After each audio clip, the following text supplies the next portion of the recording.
Hello, and welcome to the next video in this series. In the previous videos, I'd often say that I'm keeping things very simple with sending tracks straight to the master bus. This video is different. Here I've set up a more involved template. It's still not as complicated as it can get. In my opinion, you should set it up so that you can have stereo and surround stems and mixes exported on the fly at the same time. And this one doesn't quite do that, but it does have your surround stems and both the stereo and surround master mix. I also have a slightly different approach to the reverb that I showed you in the previous video. And this one has some more convenience if you want to use a single reverb cluster or instance as we set it up in the previous video and send multiple things to that. So lots to show in this video. And the other important thing that I want to show you is using folders. Now, this is definitely not the only way to organize and to do grouping or busing in Reaper for surround projects. Now, you'll notice I say group and I say bus and I say folder, and my language might not be very consistent. I will often call something a group because I mostly work innuendo, and yeah, it's not a word that is used in the same sense. But if I say group, or if I say stem, that's kind of your dialogue and your music and your effects that are grouped or together to deliver separately, and also sometimes to process separately. And you can see in the project here, I've got my G group for dialogue, my group for effects, and my group for music. And then I've got a BLITS stone at the start. So just to introduce you to that again, and to see if this works. Now I will attempt to capture the output from Reaper here in separate tracks and then either give you a fold down for YouTube or maybe even a binaural version of that. And if none of that works, you'll probably just hear the sound coming through my mic. But here's our BLITS stone. You can look at the meters at least.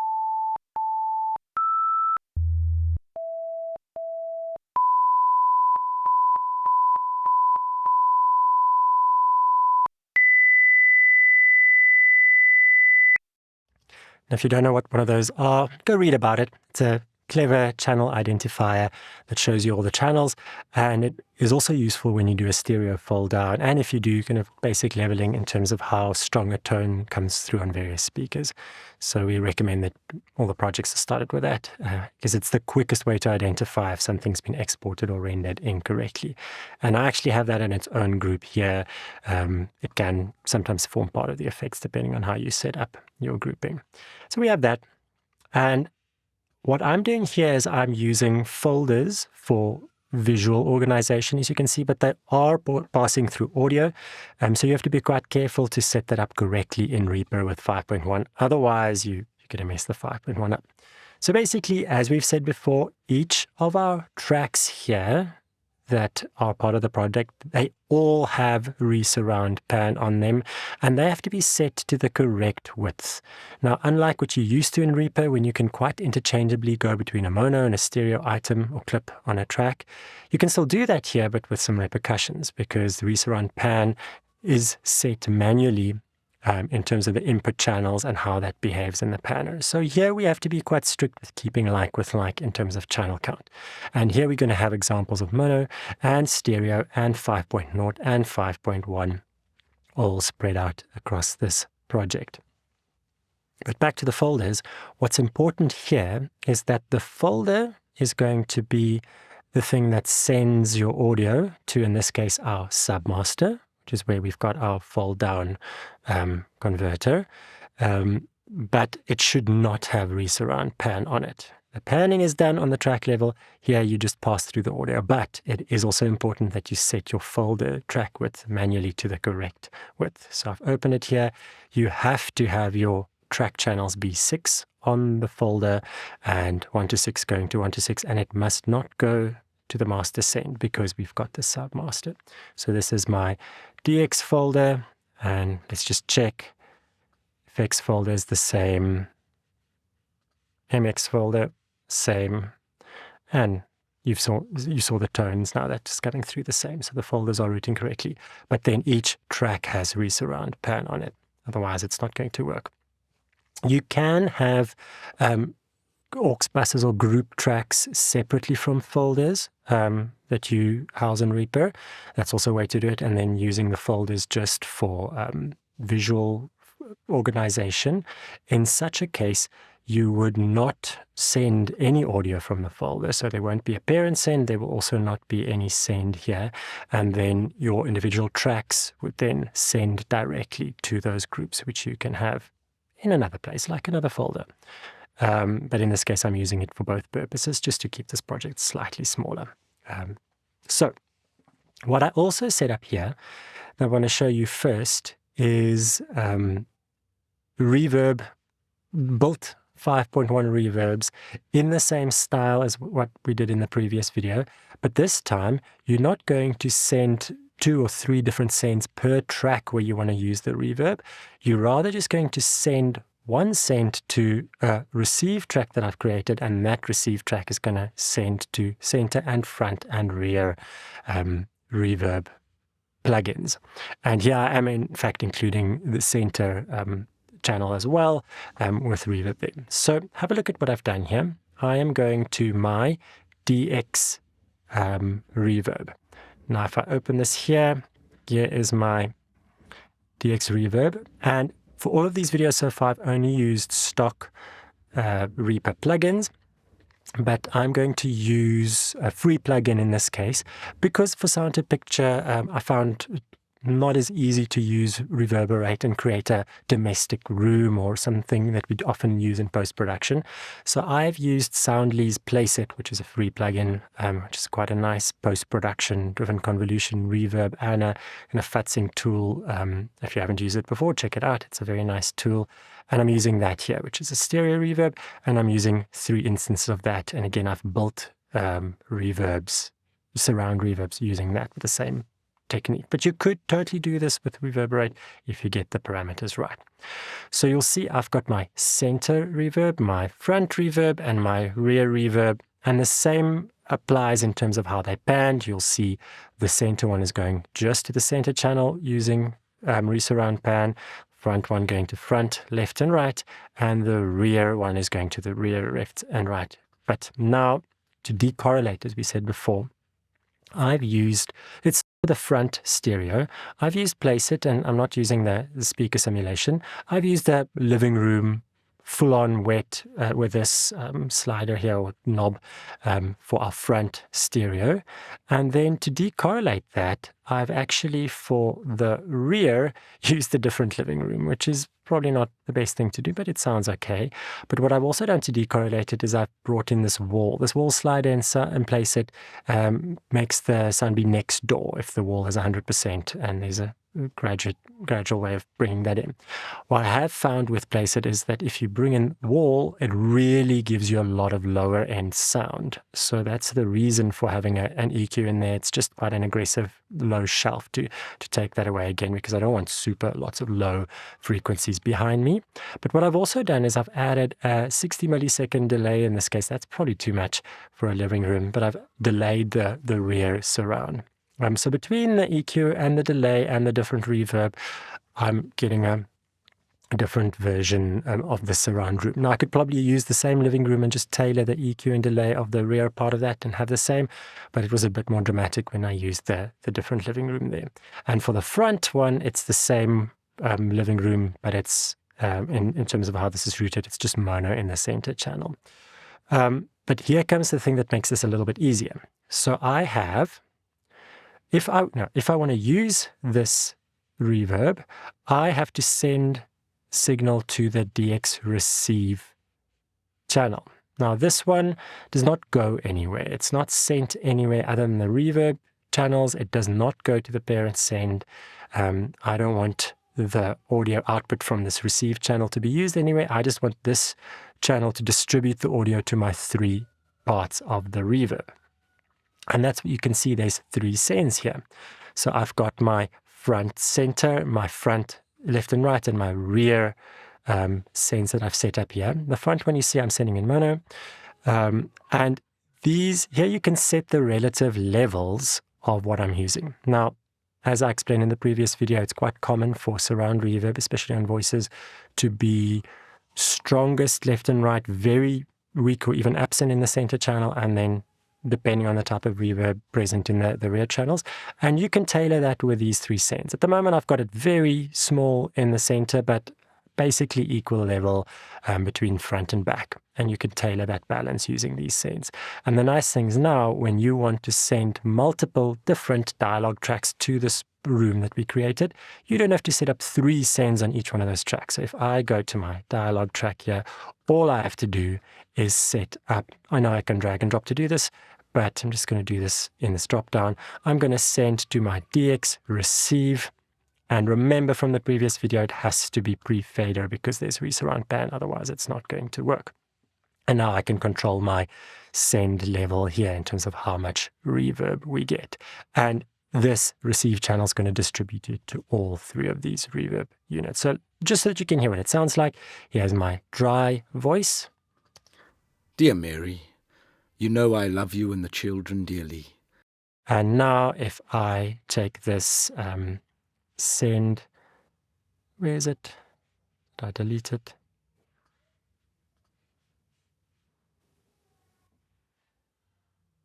Oh, I added it to DX2. So let's just delete this one and go to the correct track and add my send to DX receive. And now I make it pre-fader. Dear Mary, you know I love you and the children dearly.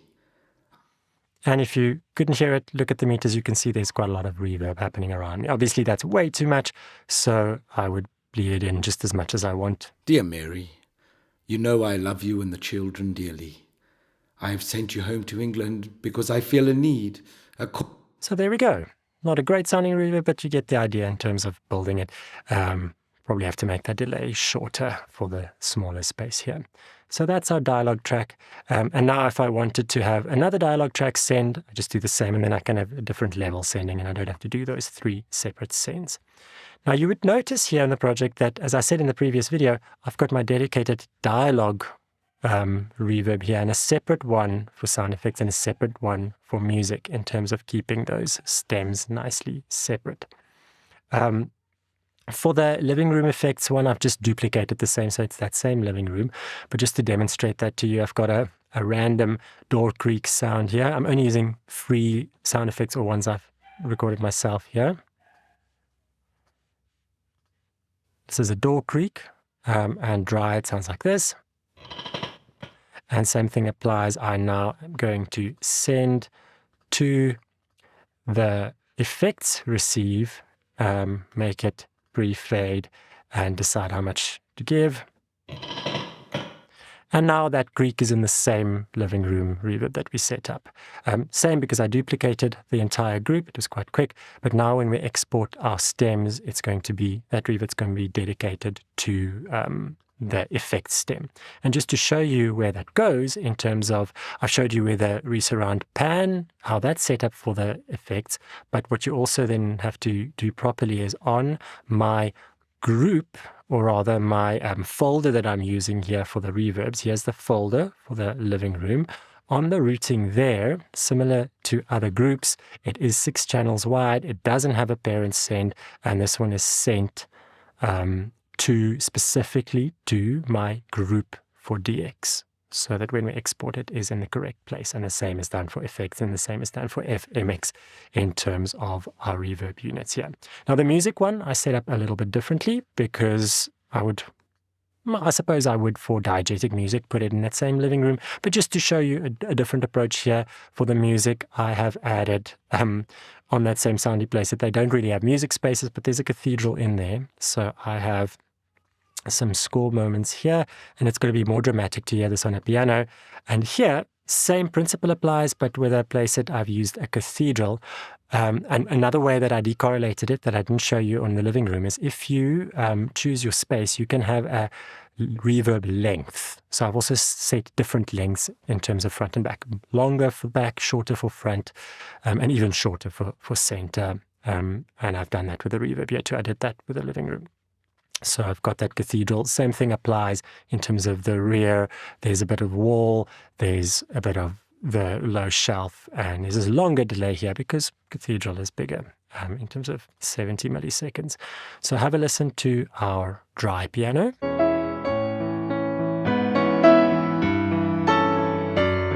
And now if I'm on this score track, then I can open up a send and send that to my MX receive, and again pre-fade, and let's bleed in this cathedral.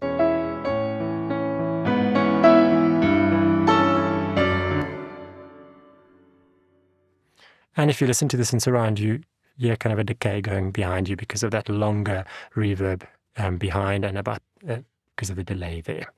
I'm not going to use the piano when we build a little fake scene here. I'm going to use a different score cue here, which sounds like this. And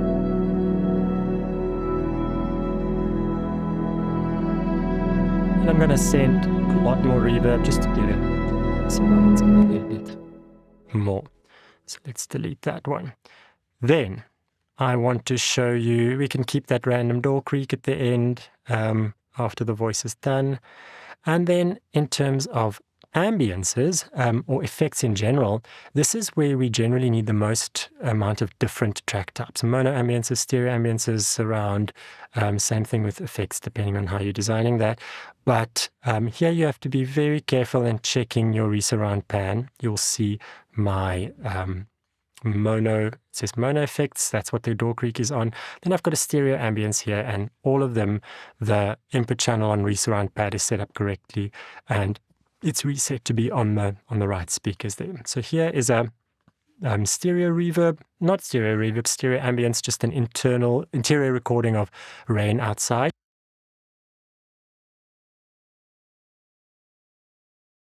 Which is the one I'm going to drop into the scene here. This fake weird scene of man talking with rain and strings cue. But I want to show you something else in terms of what you'd commonly find in sound effects libraries. Now, these two clips here, these are both from the Boom library free. They give some free samples out from time to time, and these are both free samples.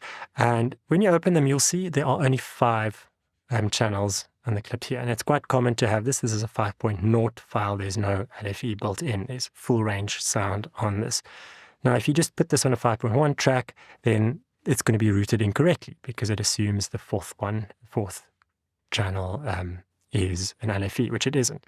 So I often have 5.0 ambience and also quad ambiences. 4-channel ambiences are common, and you can set that all up with Reaper quite easily. There's quadraphonic or quadraphonic SMT. I've got the 5.1 surround here in terms of the output, but my input channels is just 5, and you see there's no LFE because there is no LFE in the file. So that routes correctly. It sounds like this. Quite a loud forest with lots of birds around me, and here's some winds of nature from that same free song.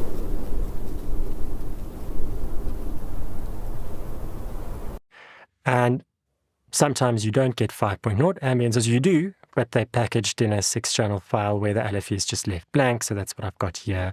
This is a 5.1 ambience. If I boost the waveform, you'll see there's content everywhere, but not on the LFE. So this is the proper format for 5.1. This is a kind of a quiet library study center. And this one, of course, the resurround pan is set up with 6 channels, and 4 is LFE that you have to set there before you hit reset to have that playback correctly. And it sounds like this. Very quiet, but just to show you the different files that we have here. And in terms of designing, most of the surround designing that I would do, I would actually combine various elements in mono and stereo to build a surround soundscape ambience. Sometimes I use surround files, but not actually that often, depending on the nature of the project. And there it would be very common to have a front stereo and a rear stereo ambience track that you put different things on, or put things on and treat them differently to decorrelate them. That's all quite common. So I'm going to delete these guys. We're not going to use them in our export. And I want to focus just on this part over here because I want to show you exporting as well. Obviously, the reverb folder that you have here doesn't send anything anywhere. This really is just for visual organization. No master send, no fader, no sends. It's just so that I can have my reverbs all packed away at the bottom here and not have to see them. I know I can hide them, but to get to them in that way. And then let us quickly balance this arbitrary mix and then look at rendering these groups separately, which is the other important thing I want you to see. So let's look at this basic non-mix that we have here. I just want to see what the balance is like. I'm probably going to give it a bad balance just so that when we export and see the waveforms visually, you can see the content differently. But have a listen here. Dear Mary, you know I love you and the children dearly. I have sent you home to England because I feel a need, a calling to explore this great continent. So there we have it. What I'm going to do is I'm going to overdo the music and actually overdo it all so that when we export the groups that you see them separately. Just want to check that we're not going to clip one. I have sent you home to England. No, just badly balanced. So there we have it. And I'm leaving my BLITS tone there too so that you can see that export. So the first export or render that I want to do is just to show you the master mix time selection. This is our Reaper surround 5.1 mix, and it's 6 channels, and that should be fine. Master mix time selection. I think it's going to my project folder. And if we render this, you can already see from the waveform here, the BLITS tone has come through correctly. Typical surround mix where you've got your strong dialogue content in your center channel, lots in left and right, a little bit in your surround channels. But now, the big thing to see is whether we can easily render the groups. Now, I don't actually know if this is the best way to do it because I do it differently in your render. This does work, I think, but maybe there's a slicker way and then you can tell me. But what I'm going to do is select my group, my folders separately. I don't actually have to do the tones, but let's add that for now. And then when you go render, then there's an option to say selected tracks via master. And you'll see, just add a wild card. Maybe there's one already. When I render this,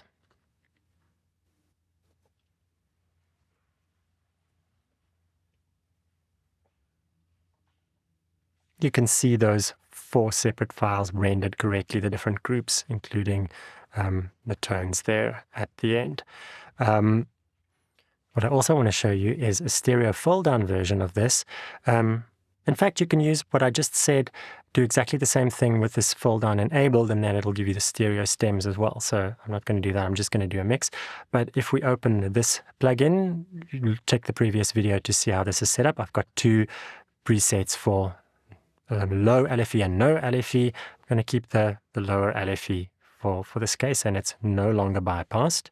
And then also in terms of the output, I'm going to unmute my stereo output and mute the 5.1 output. And now when I render, I'm going to render a stereo file. And what I'm going to, and back to master mix, and here this is where the BLITS tone is very easy to see if that fold down has worked properly. And if I render this, here's my stereo fold down version of this entire mix. And I can see from looking at the BLITS tone here that that has in fact worked as planned. And you can also use that for monitoring, of course. So there you have it. Again, if you're in this particular class, I can share this file with you so you can look at it, but it's always better to build your own template from scratch that you know where everything is. It's very easy if you use somebody else's file or template that you just miss something that's been set up in a certain way and get derailed when duplicating or panning or designing or exporting. So use it to go through all the routing, but still set up your own so that you really know what's going on in the project.